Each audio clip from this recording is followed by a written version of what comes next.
Delhi assembly sessions రణరంగాన్ని తలపించాయి. Excise పాలసీపై కాగ్ రిపోర్టును సభలో ప్రవేశపెట్టడంతో అధికార ప్రతిపక్షాలు నిరసన చేపట్టాయి. లిక్కర్ సప్లైలో బ్లాక్ మార్కెట్ను అరికట్టేందుకే చర్యలు చేపట్టామన్నారు ఆతిషి.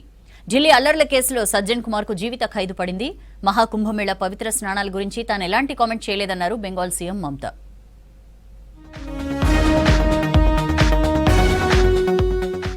ఢిల్లీ అసెంబ్లీ సమావేశాలు రణరంగాన్ని తలపించాయి. ఆప్ హయాంలో ఢిల్లీ ఎక్సైజ్ పాలసీ విధానంపై అవకతవకలపై కాగ్ రిపోర్టును సీఎం రేఖా గుప్తా సభలో ప్రవేశపెట్టారు. సభలో ఉన్న మిగతా ఆప్ ఎమ్మెల్యేలు తీవ్రంగా వ్యతిరేకించారు. లిక్కర్ స్కామ్ కు సంబంధించి కాగ్ రిపోర్టుపై అధికార బీజేపీ, ప్రతిపక్ష ఆప్ నేతలు నిరసనకు దిగారు. ప్లకార్డులతో నిరసన చేపట్టిన మాజీ సీఎం అతీషి సహా 12 మంది ఆప్ ఎమ్మెల్యేలను ఒకరోజు సస్పెండ్ చేశారు. అంతకుముందు ప్రతిపక్ష ఆప్ నేత అతీషి బీజేపీపై ఆరోపణలు గుప్పించారు. సీఎం ఆఫీస్ నుంచి అంబేద్కర్ ఫోటోను తొలగించి ప్రధాని నరేంద్ర మోదీ ఫోటో చేర్చడంపై తీవ్ర అభ్యంతరం వ్యక్తం చేశారు.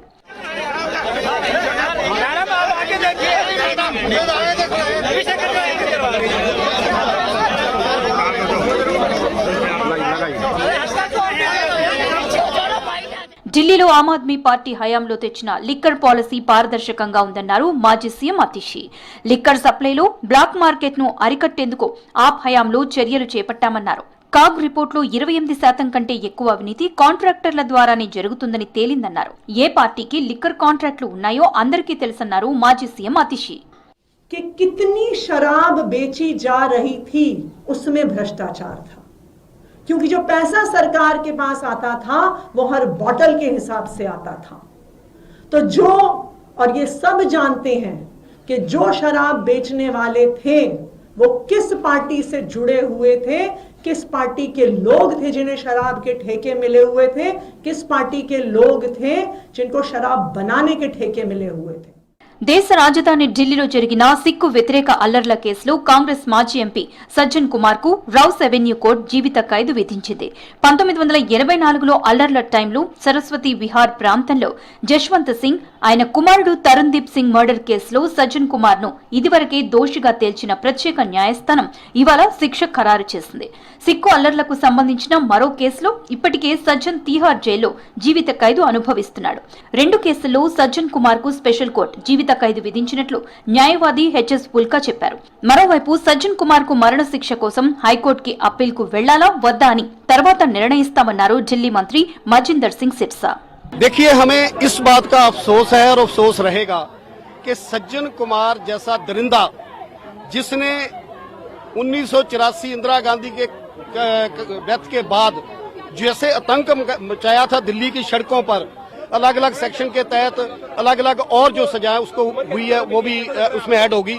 पर मैं समझता हूं कि अगर फांसी की सजा होती तो ये कहीं ना कहीं सुकून वाली बात होती। అసెంబ్లీలో విపక్ష సభ్యుల ప్రశ్నలకు బీజేపీ సర్కార్ ఎలాంటి సమాధానాలు ఇవ్వలేకపోతోందన్నారు రాజస్థాన్ మాజీ సీఎం అశోక్ గెహ్లట్. తప్పులు ఎవరు చేస్తున్నారో ప్రజలు గమనిస్తున్నారని చెప్పారు. రాజస్థాన్ అసెంబ్లీ నుంచి 6 ఎమ్మెల్యేల సస్పెన్షన్ తక్షణమే ఎత్తివేయాలని డిమాండ్ చేశారు. पहली बार देखा कि सत्ता पक्ष जो है वो प्रोवोक कर रहे हैं विपक्ष को, जिससे कि कोई इश्यू बन जाए और हाउस के अंदर हाउस चले नहीं, उनको जवाब नहीं देना पड़े, कि वो जवाब दे नहीं पा रहे, ना क्वेश्चन आवर में ना बहस के अंदर. దేశ ఐక్యత కోసం అన్ని రాష్ట్రాల సమస్యలను కేంద్రం అర్థం చేసుకోవాలన్నారు National Conference chief Farooq Abdullah. America President Donald Trump ప్రతి విషయంలో యుఎస్ ఫస్ట్ అన్నట్లే కేంద్ర సర్కార్ భారత్ ఫస్ట్ అని ముందుకు వెళ్లాలన్నారు. అమృత్సర్ లోని హర్మందిర్ సాహెబ్ ను సందర్శించిన ఫరూక్ అబ్దుల్లా గోల్డెన్ టెంపుల్ లో జరిగిన ప్రత్యేక ప్రార్థనల్లో పాల్గొన్నారు.